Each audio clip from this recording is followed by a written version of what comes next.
कभी कभी देश की रक्षा सिर्फ बंदूक से नहीं बल्कि हिम्मत, दिमाग और बलिदान से होती है। यह कहानी है एक ऐसे सैनिक की जो दुश्मन के देश में गया लेकिन वापस आया अपने देश को बचाकर।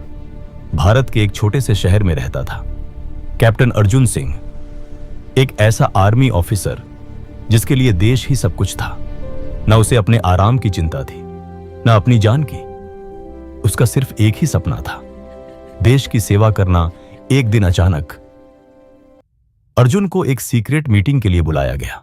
वहां उसे बताया गया, दुश्मन देश भारत पर एक बड़ा हमला करने की योजना बना रहा है और इस मिशन को रोकने के लिए हमें एक ऐसे इंसान की जरूरत है जो दुश्मन देश में जाकर जानकारी ला सके। कमरे में सन्नाटा छा गया। अर्जुन बिना एक पल सोचे बोला, सर, मैं तैयार हूं।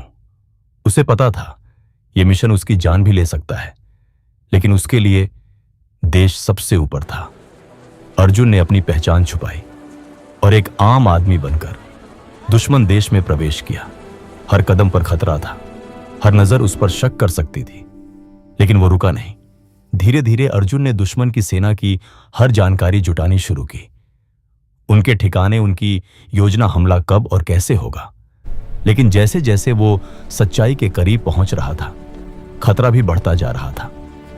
एक रात अर्जुन को महसूस हुआ कोई उसका पीछा कर रहा है और अचानक कुछ सैनिकों ने उसे घेर लिया। तुम कौन हो? यहां क्या कर रहे हो? पूछताछ शुरू हो गई। हर सवाल उसकी जान के लिए खतरा था, लेकिन अर्जुन ने हिम्मत नहीं हारी। उसने अपनी बुद्धिमानी से उन्हें गुमराह कर दिया और मौका मिलते ही वहां से भाग निकला। अंधेरी रात, तेज दौड़ते कदम, पीछे दुश्मनों की आवाज, लेकिन अर्जुन रुका नहीं। आखिरकार वो सुरक्षित सीमा तक पहुंच गया। भारत पहुंचते ही उसने सारी जानकारी सेना को दे दी और उसी जानकारी के आधार पर हमले को पहले ही रोक दिया गया। हजारों जानें बच गईं, देश सुरक्षित रहा। अर्जुन को सम्मान मिला, उसकी बहादुरी की सराहना हुई, लेकिन उसने बस इतना कहा, मैंने कुछ खास नहीं किया, मैंने सिर्फ अपना फर्ज निभाया है। एक सच्चा सैनिक वही होता है जो अपने देश के लिए हर खतरे का सामना करता है।